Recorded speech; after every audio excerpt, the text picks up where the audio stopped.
When our Prophet ﷺ, in the last phases of Mecca, realized that he needed to migrate to another city, when he realized that he couldn't live in Mecca for too long, he started approaching the other tribes, trying to get some tribe to sponsor him, trying to get some tribe to get him, away from the Quraysh.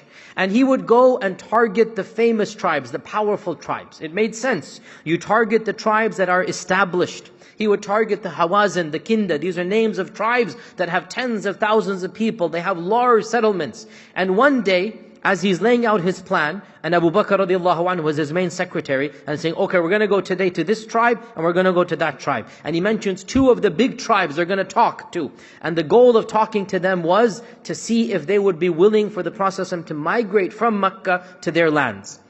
So one day, they have the agenda between tribe A and tribe B. And these are big, massive tribes.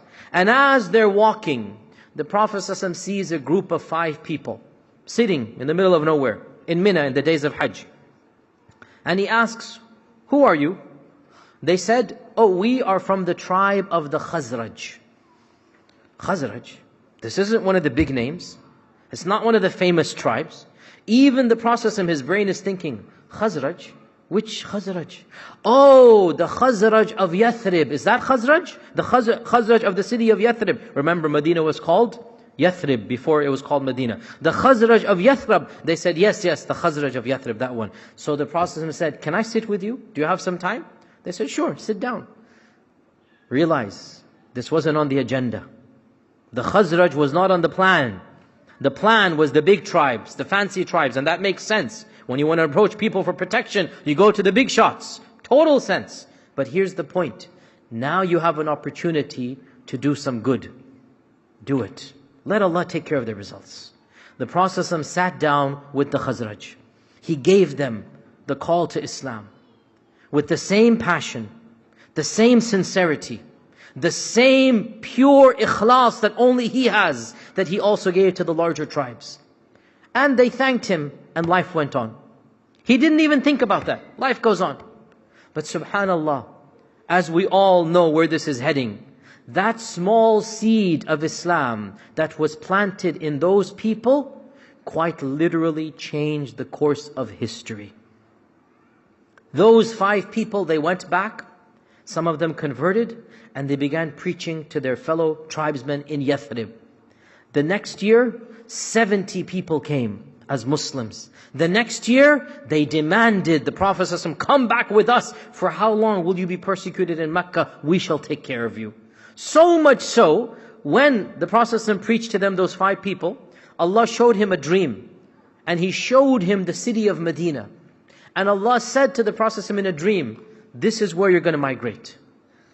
But the Prophet ﷺ didn't put 1 plus 1 together. He didn't think of the Khazraj. And he thought, maybe the people of Yemen that I had spoken to, the big guys, one of those big tribes, they're going to convert. Because Yemen was also green and luscious. When he saw Medina, he didn't see a nameplate of Medina. He saw date palms and he saw water wells, and that's not Mecca. And the voice said to him, this is where you're going to migrate. The Prophet ﷺ said, when I saw the dream, my imagination and my desires went to Yemen. But lo and behold, it turned out it was Yathrib or Medina. Meaning, even the Prophet ﷺ did not recognize what had just happened with the Khazraj.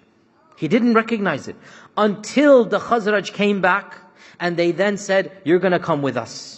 We're not going to let you be persecuted. We're not going to let the Muslims be killed in Mecca. We will give you our safety and our promise. And the rest, as we quite literally know, is history. Literally, the history of Islam changed because of the hijrah, because from weakness to power, from having no state to being the leader of the state, etc., etc. How did that begin? Once again, there's this minor act over here, and that is the act of preaching to people that weren't even on the agenda.